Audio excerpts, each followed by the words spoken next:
The Indian SaaS dream. Guys, the thing I am going to share with you, maybe that will amaze you or shock you.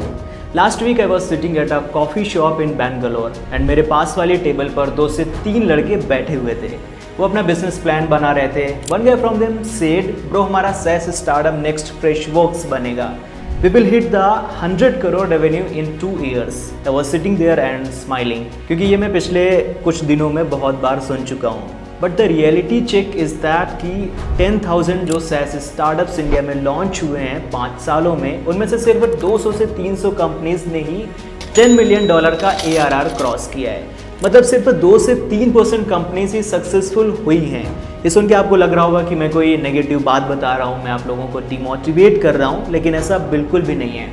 This is the reality. आप इसको accept करो या ना करो, इससे reality नहीं बदलेगी, but we can figure it out why all this is happening. मैंने इस बारे में बहुत सोचा, रिसर्च किया, एक्सपर्ट से बात की कि ऐसा क्यों हो रहा है। तो आज की वीडियो में मैं आपके साथ शेयर करने वाला हूँ कि एग्जैक्टली ऐसा क्यों हो रहा है इंडियन SaaS इकोसिस्टम में, और क्यों इतनी सारी कंपनीज फेल हो रही हैं, और जो कंपनीज सक्सेसफुल हो रही हैं वैसा क्या डिफरेंट कर रही हैं। आइए समझते हैं। नमस्कार and welcome, you are watching rising Bharat. I am Aviraj.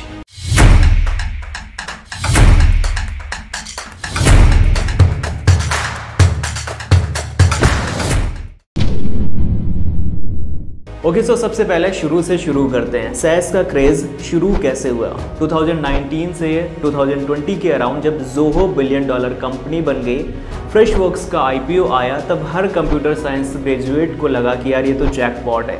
Software as a service मतलब monthly recurring revenue, predictable income, global customers और आराम से घर बैठ के काम कर सकते हैं। सुनने में बहुत ईजी और सिंपल लग रहा है ना?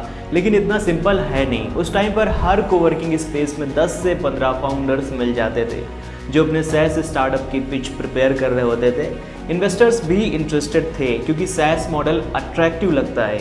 Subscription means predictable revenue, technology talent बहुत है इंडिया में और ग्लोबल मार्केट सर्व कर सकते हैं विदाउट फिजिकल प्रेजेंस। लेकिन रियलिटी इसकी थोड़ी सी डिफरेंट है। ओके, सो अब अगर रियलिटी की बात करें तो पहले मैं आपको एक नंबर बताता हूँ जो आपको समझा देगा कि प्रॉब्लम कितनी बड़ी है। देखिए, ग्लोबली सिर्फ 13% SaaS startups $10 million ARR cross कर पाते हैं, और वो भी 10 साल के बाद। और इंडिया में तो ये परसेंटेज और भी कम है। $10 मिलियन ARR का मतलब है ये रफली 80 करोड़ रुपीस का एनुअल रिकरिंग रेवेन्यू होता है। ये वो बेंचमार्क है जिससे इन्वेस्टर्स डिसाइड करते हैं कि कंपनी सस्टेनेबल है या नहीं सीरीज बी फंडिंग के लिए। आप ऐसा समझिए कि ये मिनिमम रिक्वायरमेंट होती है, और ये प्रूव करता है कि आपका बिजनेस मॉडल एक्चुअली वर्क कर सकता है, कर रहा है या नहीं कर रहा है। तो अब यहाँ पर सवाल ये आता है कि एग्जैक्टली प्रॉब्लम क्या है और क्यों फेल हो रही हैं कंपनीज। देखिए, सबसे पहला इशू है मार्केट अंडरस्टैंडिंग का। इंडियन फाउंडर्स ऑफन कंफ्यूज रहते हैं कि डोमेस्टिक मार्केट टारगेट करना है या इंटरनेशनल मार्केट। डोमेस्टिक मार्केट में परचेजिंग पावर कम है। मैं आपको एक रियल एग्जांपल देता हूँ। देखिए, एक स्टार्टअप ने अकाउंटिंग सॉफ्टवेयर बनाया इंडियन SMEs के लिए। फाउंडर्स का लॉजिक था कि एक्सेल से बेटर प्रोडक्ट है ये, कस्टमर्स इसको डेफिनेटली यूज़ करेंगे ही करेंगे। लेकिन जब सेल्स टीम मार्केट में प्रोडक्ट लेकर गई तो और ही कुछ हुआ। देखिए, SME ओनर्स ने बोला कि उनका काम एक्सेल में ही चल जाता है, तो वो 5,000 रुपये मंथली क्यों खर्च करेंगे। इंटरनेशनल मार्केट में कंपटीशन बहुत ज़्यादा है। Established players already market capture कर चुके हैं। ट्रस्ट बिल्ड करना काफ़ी ज़्यादा मुश्किल हो जाता है और कस्टमर एक्विजिशन कॉस्ट बहुत हाई हो जाती है। अब यहाँ पर इसके बाद जो हमारी दूसरी मेजर प्रॉब्लम है वो है प्रोडक्ट मार्केट फिट की। रिसर्च के अकॉर्डिंग 42% SaaS कंपनीज फेल होती हैं एब्सेंट मार्केट नीड की वजह से। मतलब फाउंडर का आइडिया तो बहुत अच्छा लगता है पर एक्चुअल मार्केट में डिमांड उसकी नहीं है। कस्टमर्स तो कॉम्प्लीमेंट करते हैं प्रोडक्ट के बारे में, सब बोलते हैं कि the product is really good, लेकिन पे नहीं करते हैं, प्रोडक्ट खरीदते नहीं हैं। इस वजह से कंपनीज पैसा नहीं बना पाती हैं। इसके बाद जो हमारा तीसरा इशू है वो है टीम बिल्डिंग का। इंडिया में अच्छे डेवलपर्स मिल जाते हैं आसानी से, लेकिन SaaS बिजनेस रन करने के लिए अलग स्किल्स चाहिए होती हैं। एंटरप्राइज सेल्स प्रोफेशनल चाहिए जो बिजनेस से इफेक्टिवली कम्युनिकेट कर सके। कस्टमर सक्सेस टीम चाहिए जो रिटेंशन हैंडल कर सकें। B2B मार्केटिंग एक्सपर्ट चाहिए जो डिसीजन मेकर्स तक मैसेज पहुंचा सकें। प्रोडक्ट मैनेजर्स चाहिए जो कस्टमर फीडबैक को प्रॉपरली इम्प्लीमेंट कर सकें। रिसर्च शोज कि 23% SaaS कंपनीज फेल होती हैं टीम चैलेंजेस की वजह से। गलत लोगों को हायर कर लेते हैं और जो सही टैलेंट है उसको रिटेन नहीं कर पाते हैं, या फिर रोल्स क्लियरली डिफाइन नहीं कर पाते, जिसकी वजह से प्रॉब्लम्स और ज़्यादा बढ़ती जाती हैं। अब अगर हम चौथी प्रॉब्लम के बारे में बात करें तो वह है कैश फ्लो और फंडिंग की। देखिए 2024 में मीडियन टिकट साइज $2 मिलियन से कम हो गया है compare to 3.2 million in 2022। Investors careful हो गए हैं और ड्यू डिलिजेंस प्रॉपरली कर रहे हैं। अगर हम बात करें कि कैश फ्लो इश्यूज़ क्यों आते हैं, वैसे तो हर बिजनेस के अपने अपने अलग इश्यूज़ होते हैं, बट मोस्टली ये इश्यूज़ कॉमन है जो मैं आपको अभी बताने वाला हूँ। देखिए कस्टमर एक्विजिशन कॉस्ट ज़्यादा हो जाती है, कस्टमर लाइफ टाइम वैल्यू कम होती है, मंथली चर्न रेट हाई रहता है और सेल्स साइकिल लेंदी होती है। इस वजह से कैश फ्लोज जैसे इशू आते हैं। इंडियन SaaS कंपनीज ऑफन ये मिस्टेक करती हैं कि पहला प्रोडक्ट प्रॉपरली स्टैब्लिश करने से पहले ही second and third product launch कर देते हैं, जिसकी वजह से प्रोडक्ट की मार्केट वैल्यू नहीं बन पाती है। अब अगर हम बात करें उन 200 से 300 कंपनीज की जो सक्सेसफुल हुई हैं, तो उनमें से 11 SaaS कंपनीज ने $100 मिलियन ARR क्रॉस किया है, including Zoho, Freshworks, Druva, iCertis। तो अब ये समझने की कोशिश करते हैं कि कंपनीज, इनके फाउंडर्स ऐसा क्या कर रहे हैं जो और बाकी की कंपनीज नहीं कर पा रही हैं और फेल हो जा रही हैं। देखिए पहला पैटर्न ये है कि सक्सेसफुल कंपनीज ग्लोबल मार्केट को फर्स्ट प्रायोरिटी देती हैं। Zoho और Freshworks ने इनिशियली इंटरनेशनल कस्टमर्स टारगेट किए, इंडिया की मार्केट को उन्होंने सेकेंडरी मार्केट रखा है। ये स्ट्रेटजी इसलिए वर्क करती है क्योंकि इंटरनेशनल मार्केट में बेटर प्राइसिंग पावर मिलती है और यूनिट इकोनॉमिक्स हेल्दी रहती है। आप कोई भी प्रोडक्ट देख लो, उसकी प्राइसिंग इंटरनेशनल मार्केट में ज़्यादा ही मिलेगी इन कंपैरिजन टू इंडिया। दूसरा पैटर्न है फोकस का। सक्सेसफुल कंपनीज एक प्रोडक्ट को 3 से 4 साल तक पॉलिश करती रहती हैं before expanding to other products. वो इतनी जल्दी मल्टीपल प्रोडक्ट्स के चक्कर में नहीं पड़ते। अर्ली स्टेज में वो केवल एक प्रोडक्ट पर ही फोकस करते हैं जो उन्हें मार्केट में जगह दिलाता है। एंड तीसरा पैटर्न ये है यूनिट इकोनॉमिक्स पर फोकस करना, यानी कि बेस्ट परफॉर्मिंग कंपनीज 2 साल तक में $10 मिलियन का ARR अचीव कर लेती हैं, लेकिन वहीं पर बहुत सारी कंपनीज अपने प्रोडक्ट ही इस्टेब्लिश नहीं कर पाती। जो बेस्ट परफॉर्मिंग कंपनीज हैं वो फर्स्ट रेवेन्यू से 10 मिलियन ARR तक का सफ़र लगभग से 3 सालों में कर लेती हैं। हालांकि ये कंपनी टू कंपनी भी डिपेंड करता है, लेकिन अप्रॉक्सीमेटली 2 ईयर 9 मंथ्स या 3 इयर्स लगता है अच्छी कंपनी को 10 मिलियन ARR तक पहुंचने में।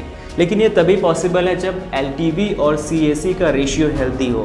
LTV का मतलब होता है लाइफ टाइम वैल्यू, यानी कि एक कस्टमर से टोटल कितना पैसा मिलेगा उसकी पूरी लाइफ में, और CAC का मतलब है कस्टमर एक्विजिशन कॉस्ट, यानी कि एक कस्टमर को अक्वायर करने में कितना पैसा लगने वाला है। इसका सिंपल एग्जांपल है, अगर आपको एक कस्टमर लाने में 1000 रुपये लगते हैं तो ये CAC कॉस्ट है, और वो कस्टमर आपको टोटल 5000 रुपये देगा अपनी लाइफ टाइम में, तो ये LTV है। तो आपका रेशियो 5:1 का है। हेल्दी रेशियो मतलब CAC से कम 3 गुना LTV होना चाहिए। अगर 1000 रुपीज़ लगा के आप कस्टमर लाए हैं तो उससे आपको कम से कम 3000 रुपये मिलने चाहिए लाइफ टाइम में। इस रेशियो से पता चलता है कि बिजनेस सस्टेनेबल है या नहीं। ओके, अब बात करते हैं India first versus global first strategy की। देखिए इंडिया फर्स्ट कंपनीज जैसे कि परफ्यूस, लेंट्रा, M2P, ये कंपनीज लोकल मार्केट को टारगेट करती हैं। इसका एडवांटेज ये है कि लोकल बिजनेस प्रोसेस को डीपली ये समझती हैं, रेगुलेटरी कंप्लायंस हैंडल कर सकती हैं और रीजनल रिक्वायरमेंट्स मीट करती हैं, लेकिन इनमें प्राइसिंग प्रेशर बहुत ज़्यादा होता है। और जो ग्लोबल फर्स्ट कंपनीज हैं जैसे कि Zoho और फ्रेशवर्क्स, ये प्रीमियम प्राइसिंग कर सकती हैं क्योंकि ये कंपनीज ग्लोबल हैं, इसलिए इनको टारगेट मार्केट साइज मिलता है, इसकी यूनिट इकोनॉमिक्स इनकी बेटर होती है और इंटरनेशनल एक्सपेंशन ईजियर होता है। तो अब सवाल ये आता है कि फाउंडर्स को फ्यूचर में क्या करना चाहिए, कैसे वो एक बड़ी कंपनी बना सकते हैं। देखिए करंट और फ्यूचर फाउंडर्स के लिए डिटेल में मैं यहाँ पर आपको एग्जैक्टली बताता हूँ कि क्या करना चाहिए। देखिए एक बड़ी कंपनी बनाने के लिए मार्केट रिसर्च करनी चाहिए। बहुत सारे फाउंडर्स इसको सिर्फ एक फॉर्मेलिटी की तरह देखते हैं, लेकिन ये फॉर्मेलिटी नहीं है।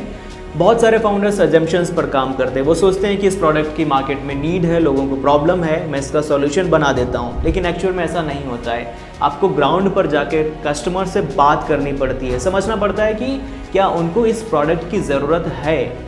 अगर आप 50 पोटेंशियल कस्टमर से बात करोगे तब जाके आपको समझ आएगा कि बॉस एक्चुअल में आपके प्रोडक्ट की डिमांड है भी या नहीं है। सेकंड है विलिंगनेस टू पे। इसका मतलब है ये पता करना कि कस्टमर प्रोडक्ट को कॉम्प्लीमेंट तो कर रहा है लेकिन पैसा देने में कितना रेडी है। इसके बाद आपको यूनिट इकोनॉमिक्स पर फोकस करना चाहिए। Customer acquisition cost accurately calculate करनी चाहिए, life time value realistically project करना चाहिए। एक टाइम में आपको एक चीज़ पर ही फोकस करना चाहिए। अगर आप बहुत कंफ्यूज हो रहे हो तो आप सक्सेसफुल कंपनीज का पैटर्न देखो। ज़ोहो ने सालों तक CRM पर ही फोकस किया बिफोर एक्सपेंडिंग। फ्रेशवर्क्स ने सबसे पहले अपना कस्टमर सर्विस सॉफ्टवेयर परफेक्ट किया।